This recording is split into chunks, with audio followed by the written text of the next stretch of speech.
روم کو سمجھا جاتا ہے، اس درجے کی کتب میں شیخ فرید الدین عطار رحمۃ اللہ علیہ کی منطق الطیر آتی ہے۔ منطق الطیر کے فلسفیانہ مضامین اور اس کا پورا جو سیکوینس ہے وہ تو ہماری آج کی گفتگو کا موضوع نہیں ہے، لیکن ہم اس میں سے چند منتخب حکایات کو بیان کریں گے اور ان حکایات کا پس منظر اور ان سے جو شیخ فرید الدین عطار رحمۃ اللہ علیہ نے جو نتائج سمجھانے کی کوشش کی ان پہ ہم بات کریں گے۔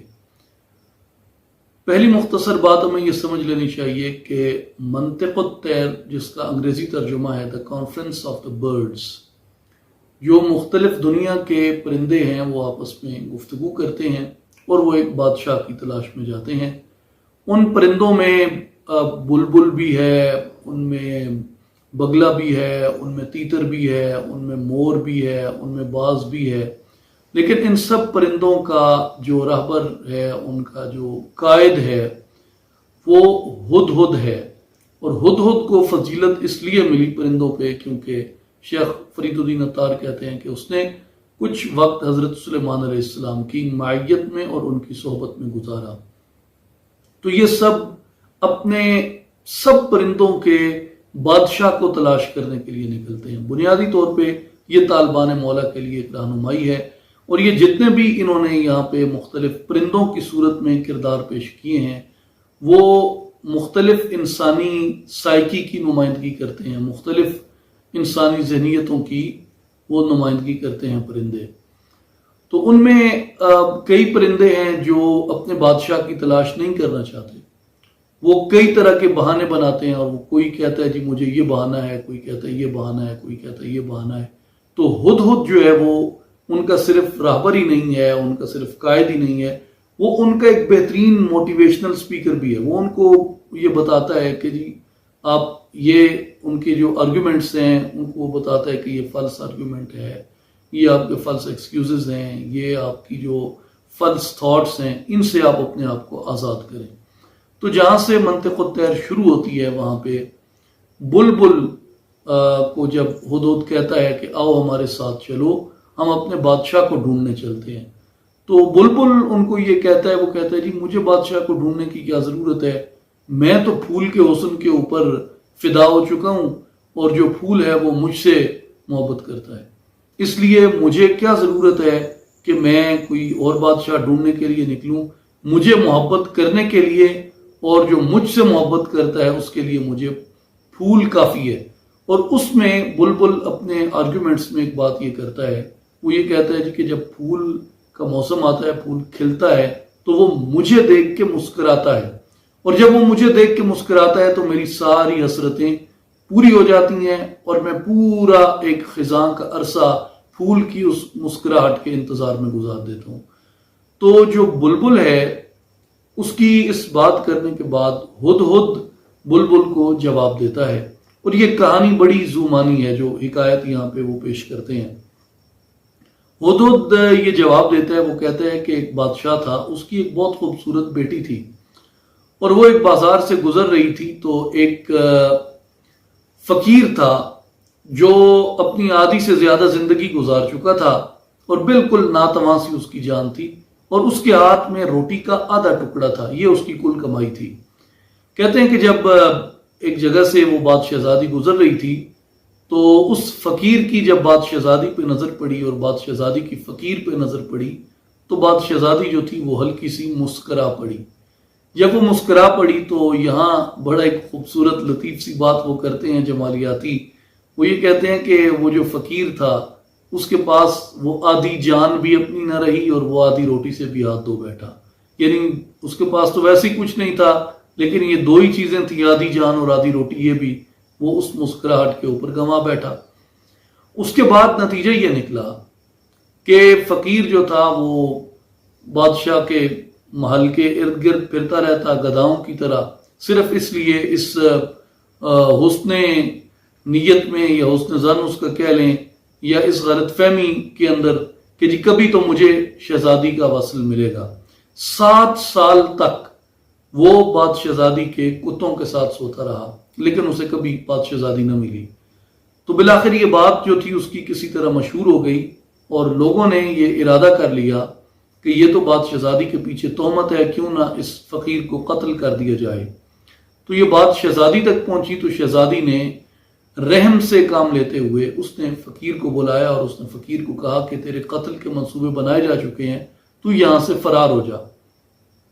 تو وہ فقیر جو ہے بات شہزادی کو کہتا ہے کہ تو میرے ساتھ یہ ظلم کیسے کر سکتی ہے جبکہ تو نے مجھے دیکھ کے مسکرایا تھا، اور میں نے تو اس امید پہ اپنی زندگی داؤ پہ لگا دی کہ تو مجھے دیکھ کے مسکرائی ہے، شاید تیرے اندر میرے لیے کوئی محبت کا جذبہ ہے۔